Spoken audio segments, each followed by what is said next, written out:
కులాలకు అతీతంగా పార్టీ కోసం పనిచేస్తున్న జనసేన పార్టీ పీఓసీ ఆరణి కవితపై విమర్శలు చేయడం తగదని జనసేన పార్టీ నాయకులు వీరం వినోద్ అన్నారు.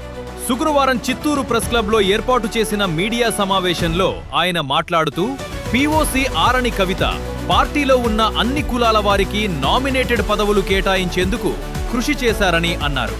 చిత్తూరు రూరల్ మండలాల్లో కార్యకర్తలను బలోపేతం చేసి కార్పొరేషన్ పరిధిలోని 3 క్లస్టర్లలో 7 జనసేన జెండాలను ఆమె నాయకత్వంలోనే ఎగరవేశారని ఆయన గుర్తు చేశారు. అలాంటి వ్యక్తిని విమర్శించడం తగదని అన్నారు. వారి వ్యక్తిగత విషయాల్లో పార్టీ నాయకులు జోక్యం చేసుకుని ఇబ్బందులు పెడుతున్నారని అన్నారు. 2014 నుంచి పార్టీ కోసం ఏమీ ఆశించకుండా పనిచేస్తున్న తమకు సభ్యత్వం లేదని అనడం మీ విజ్ఞతకే వదిలేస్తున్నారని అన్నారు. వైఎస్ఆర్ కాంగ్రెస్ పార్టీ కోసం పనిచేసేది ఎవరో ప్రజలకు తెలుసని అన్నారు. పీఓసీ పదవి ఇచ్చినప్పటి నుంచి చిత్తూరు, గుడిపాల, రూరల్ మండలాల్లో పార్టీ బలోపేతానికి కృషి చేశారని ఆయన అన్నారు.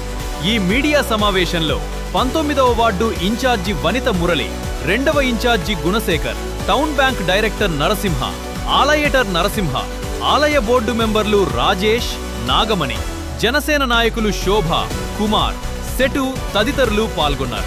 ఫ్యామిలీ డిస్ట్రిబ్యూషన్స్ లో ఉంది కాబట్టి ఆల్రెడీ ఎమ్మెల్యే గారు ముందుండి దాన్ని క్లియర్ చేస్తామని చెప్పారు కాబట్టి ఎమ్మెల్యే గారికి ఒక మాట చెప్తే లేదండి మీరు రండి మేము దాన్ని క్లియర్ చేసేస్తాంలేండి, నేను బయట ఉన్నాను అనేసి ఆఫీస్ దగ్గరికి వెళ్ళమన్నారు. వెళ్ళాం.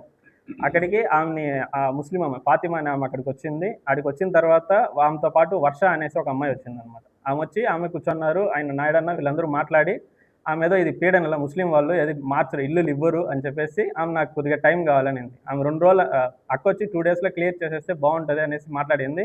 బట్ ఆమె ఏమిటంటే పీడనలా నేను మార్చలేను, ఆడపిల్లని పెట్టుకునేసి ఉండేది అది ఇదని చెప్పింది. సరే అనేసి ఆయన ఒక 10 డేస్ మా అన్నారు. లేదు కుదరదు అని. సరే ఓకే అమ్మా ఈ మంత్ ఎండ్ లోపల ఖాళీ చేసేయండి అమ్మా, వాళ్ళకి ప్రాబ్లం వద్దు మీకు ప్రాబ్లం వద్దు, మీకు ఇవ్వాల్సిన అమౌంట్ని ఎమ్మెల్యే గారు ఇవ్వమనేసి మాకు ఫోన్ చేసినారు, అన్న గుడి దగ్గర ఉన్నారని చెప్పినారు.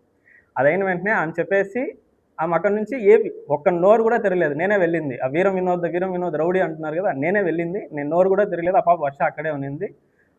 అదే వాళ్ళ కూతుర్ని రేప్ చేస్తానని వాళ్ళ అన్న కూడా కంప్లైంట్ ఇస్తానన్నాడు. అది మాత్రం నేను చెప్పాను. మా ఇటు అన్నాడు మా అబ్బాయే, మాకు అది ఇబ్బంది అవుతుంది, మేము పార్టీ విషయాలుగా ఏ టైం అన్నా వెళ్ళి మాట్లాడేదానికి అవుతుంది. అలాంటి సందర్భాల్లో ఇలాంటి విషయాలు జరిగిందంటే ప్రతి ఒక్కరికి ఇబ్బంది అవుతుంది. సో మీరు ఎంత త్వరగా అయితే అంత త్వరగా ఖాళీ చేసేయండి. నేను కావాలంటే కూడా ఈ మంత్ ఎండ్ అని చెప్పాడు కదా అన్న, నేను కూడా మాట్లాడి అక్కడి కంటే నేను ఒప్పిస్తాను, మంత్ ఎండ్ తర్వాత క్లియర్ చేసేయండి మా అది చెప్పేసి మా పార్టీకి మేము వచ్చేసినాం తప్ప ఏమీ జరగలేదు అక్కడ.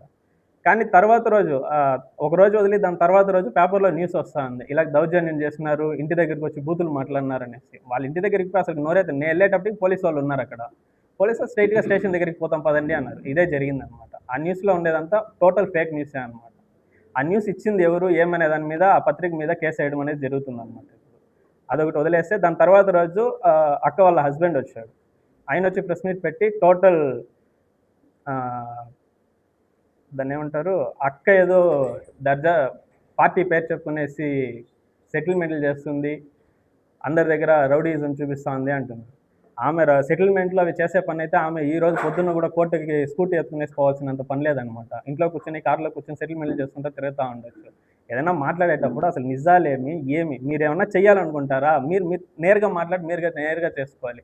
అదోలేసి ఆడాం ఒకటిగా ఉంది కదనేసి ఆమె మీద టార్గెట్లు పెట్టుకుంటా ఇలాంటి అబద్ధాలు నేర్చుకుని ఆమె ఏదో తప్పులు చేస్తాం. నైట్ 12 గంటల వరకు కూడా ఎలాగొస్తారంటే అవునండి 12 గంటలకు ఒక సమస్యను వచ్చినా కూడా ఆమె తీరుస్తుంది కాబట్టి ఆమె లీడర్ అనేసి మేము ఇంతమంది వచ్చి నిలుస్తూ ఉన్నాము. ఇంతవరకు జనసేన ఎన్ని ప్రోగ్రామ్స్ చేసినారు, ఏం చేసినారు అంటున్నారు. 12 సంవత్సరాలుగా ఉంది జనసేన. అదే చిత్తూరులో జనసేన తరఫున ఆమె పీఓసీ అయిన తర్వాత ఎన్ని ప్రోగ్రామ్స్ జరిగింది. చిత్తూరు నియోజకవర్గంలో తీసుకుంటే మన 50 డివిజన్లో తీసుకుంటే ఎన్ని జెండాలు పెట్టించింది, ఎన్ని కార్యక్రమాలు చేసింది మీడియా మిత్రులుగా మీ అందరికీ క్లియర్గా తెలుసు అనమాట. అది కాకుండా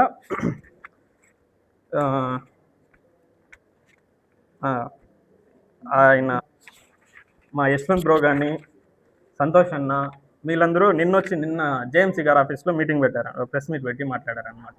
ఏం చేసేసింది పీఓసీగా వచ్చిన తర్వాత అనేసి. ఆమె పీఓసీగా వచ్చిన తర్వాతే చిత్తూరులో జనసేన చాలా యాక్టివ్ అవ్వడం స్టార్ట్ చేసిందనమాట. అది కాకుండా 1000 మెంబర్షిప్స్ ఉంది ఆమె పీఓసీగా వచ్చినప్పుడు. అదే మెంబర్షిప్స్ ఇప్పుడు ఉండే నియోజకవర్గాలు మొత్తంలోకి టాప్లో నిలిచిందనమాట. డిస్ట్రిక్ట్లోనే ప్రతి చోట యాక్టివ్ చేపిస్తూ వస్తున్నాం.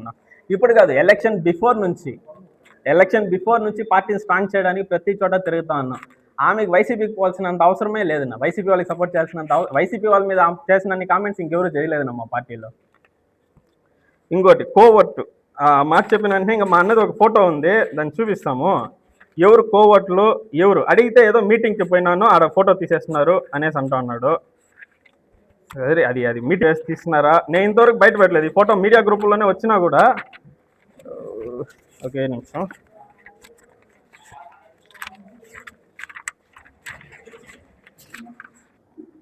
ఇప్పుడు ఈయన పోయి వైసీపీ కోవట్ అని మేము చెప్పడంలే. ఇప్పుడు అన్న అడిగినప్పుడు కూడా మేమంతా ఒకటే అనేది చెప్తున్నాము. ఆయన ఏం తప్పు చేస్తున్నాడా, లేదా ఆయన ఏదో ఫ్రెండ్లీగా పోయి మాట్లాడినాడా, లేదా ఆయనకి ఏదన్నా వేరే వాళ్ళకి ఏదైనా ఇబ్బంది ఉండి పోయి మాట్లాడడం మేము చెప్పలే. ఇలాంటివంతా చేస్తా ఉండేది వీళ్ళు. మీకు పదవులు కావాలంటే మీరు కష్టపడండి.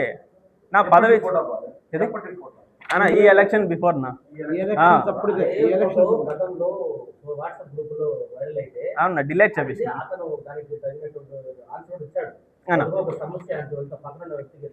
వాళ్ళు తిరిగి విలేజ్లంతా తిరిగి జనసేన కోసం కష్టపడుతూ ఉంటే మా మీద ఇది సరేనా? నా ఫోటో ఇటు చూపించేసాయన్నా, నేను చెప్తాను నా కథలో. నా ఫోటో ఉంది, ఓకే, నువ్వు పక్కన సపోర్ట్ దీనికోసం ప్రాబ్లం కోసం పోయినావు, సంతోషం.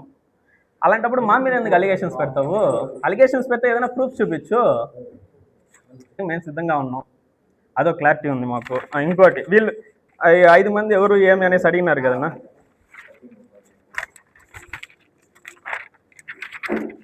మీరు మేబీ కొంతమంది ఏమన్నా మీడియా సభ్యులు ఉండొచ్చు నా కొన్ని గ్రూపులలో. ఎవరి దగ్గర నుంచి రాదన్నా, ఒక 5 మందే. అదిగోన్నా సంతోష్నా పలంనేరన్న, ఆయన ఇలాంటి వీడియోలు పెడతాడు. ఈ వీడియో నేను ప్లే చేసి కూడా చూపిస్తాను అన్న. వక్కల సంతోష్ ఆయన జనసేన సైనికుడైనా, మా పార్టీనే, మా పార్టీ వాళ్ళేనా, మా పార్టీ వాళ్ళే.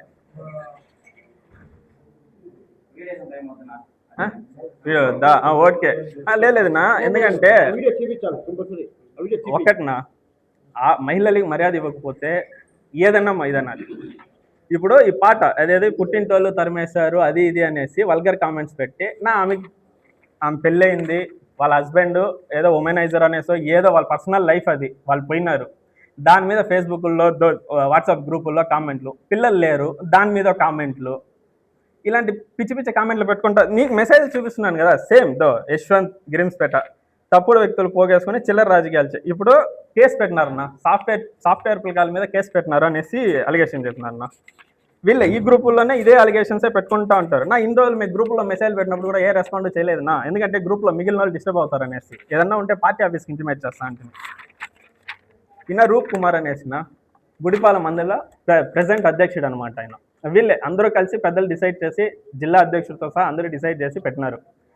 ఈయన ఫ్యామిలీ ఫోటో వేసి, మేము పార్టీ ఆఫీస్లో ఉన్నాం మంగళగిరి ఆఫీస్లో, ఈయన ఫోటో వేసి సోషల్ మీడియాలో అన్నిట్లోనూ స్ప్రెడ్ చేపించి, ఈయన అక్యూజ్డ్, ఈయన ఇసుక తోలుతాడు, స్మగ్లింగ్ చేస్తాడు, అందరితో డొనేషన్స్ తీసుకునేసి ఇదంటాడు అనేసి ఈయన మీద ఇదనేసి ఈయన ఫోన్ చేసి అడిగినాను. ఒక కార్యకర్త ఫోన్ చేస్తారు మీకు, సార్ ఈ సమస్య వస్తుంది మా ఇటు నా మీద అలిగేషన్ పెడతా ఉన్నారు, అయినా నీ మీద తప్పు ఉంటే నువ్వు ఏదో చూసుకో, లేదా నువ్వు స్టేట్గా పోయి పోలీస్ స్టేషన్లో కంప్లైంట్ ఇవ్వని చెప్పి. కంప్లైంట్ ఇచ్చింది నువ్వు అక్యూజ్ లాగా ఐటీ డిపార్ట్మెంట్లో నువ్వు ఐటీలో వర్క్ చేస్తావు అనుకో, బుద్ధిగా చదువుకో, వర్క్ చెయ్యి, లేదా ఏదైనా కష్టం వచ్చినప్పుడు చెప్పు, సాల్వ్ చేస్తాము, లేదా ఇంకోళ్ళకి సహాయం చెయ్యి. అంతేగాని లేని ఇలాంటి పోస్టులు అంతా ప్రతి ఒక్కటి పేజెస్లో అంతా నువ్వు స్ప్రెడ్ చేసుకుంటా కూర్చోంటే కేసులు పెట్టకుండా ఏం పెడతారు? అలిగేషన్ చేసినారా, నువ్వు కంప్లైంట్ రైజ్ చేయి, ఇబ్బంది ఏం లేదు. నువ్వు ఇలాగ వాళ్ళ ఫ్యామిలీ ఫోటోలు పెట్టి అక్యూజ్డ్ అని చెప్పి ఫోటోలు పెట్టి తిప్పుకుంటా ఉంటే ఆయన కేసు పెడతా చేస్తాడు. పార్టీ ఆఫీస్న ఎవరిని అడిగినా కూడా మీరు ఫస్ట్ పోయి కంప్లైంట్ ఇవ్వాలని అంటారు కదా, లేకపోతే ఇల్లు దూరు కొట్టమంటారా? అదేదో చేసింది, దాంట్లో ఏం తప్పు ఉంది? ఆ అబ్బాయి ఐటీ చదువుతాడా, ఎమ్మెల్యే అనేసి చూడరు కదా, తప్పు చేసినాడంటే ఇదనాలి. ఏది నేను చెప్పినాను కదా నేను, యశ్వంత్ సంతోష్ 5 మంది అనేసి కాదు నేను, వీళ్ళు మెసేజ్ పాపం ఈ పిల్లకాయలు ఐటీ పిల్లకాయలనా, భరత్ అనేసి నేను భరత్ అనేసి ఉన్నాను, వీళ్ళు మెసేజ్లు పెడతారన్నా. పాపం వీళ్ళు బాధలు వీళ్ళు ఏమనేసి అర్థం చేసుకోరు. పార్టీ ఆఫీస్ నుంచి వాళ్ళు డే 1 నుంచి కష్టపడుతూ ఉన్నారు, వాళ్ళని గుర్తింపు లేదు. ఇలా కొంతమంది వ్యక్తులు ఏం చేస్తారంటే వాళ్ళని యూజ్ చేసుకునేసి ఎవరో ఒకరి మీద రెచ్చగొట్టేలాగా మెసేజ్ పెట్టేది. ఇప్పుడు ఆ భరత్ అనే అబ్బాయిని మన డిస్ట్రిక్ట్ అజిత్ సరే డిస్మిస్ చేసిండాడు ఆల్రెడీ. వాడికి పార్టీ కోసం ఫస్ట్ నుంచి కష్టపడుతుంది పిల్లగాడు, వాడిని డిస్మిస్ చేస్తున్నారు. ఇప్పుడు వీళ్ళు ఎవరైనా ఏమన్నా చేస్తారంటే ఏమీ లేదు. మళ్ళీ వచ్చి ఆ 7 రోజుల మీటింగ్కి అటెండ్ అవ్వలేదు అనేసి ఏదో చెప్పారు కదన్నా. ఆ 7 రోజులు పెట్టిన దీన్ని పార్టీ ఆఫీస్ నుంచి వచ్చింది, పవన్ కళ్యాణ్ గారు చెప్పింది, వీడియోలు చూసినా, మీడియా రిలీజ్ చేసిన ప్రెస్ చూసినా తెలుస్తుంది. పీఓసీలు కానీ ఎవరు కానీ అక్కడికి ఇన్వాల్వ్ అవ్వకూడదు, ప్రతి జన సైనికుడు ధైర్యంగా వచ్చి అక్కడ ఇవ్వాలి అనే ఉద్దేశంతో దాన్ని పెట్టినారు తప్ప మేము పోయి ఆడ పబ్లిసిటీ చేసుకునేదాన్ని ఆడ కూర్చొనేసి నాకు కావాల్సిన ఈ పోస్ట్ ఇచ్చేయి, లేదా మండలం చేసేవాడిని రూరల్ ఇచ్చేయి, లేదా పంచాయతీలు ఇచ్చేయి అని చెప్పి ఫోర్సిబుల్గా ఉంటుంది కాబట్టి ప్రతి ఒక్క జనసైనికుడు ధైర్యంగా పోయి చేయండి అని చెప్పే ఉద్దేశంతో అది పెట్టింది నా. దానికి ఆమె పోవాల్సిన అవసరం లేదు, పార్టీ ఆఫీస్ చెప్పలేదు.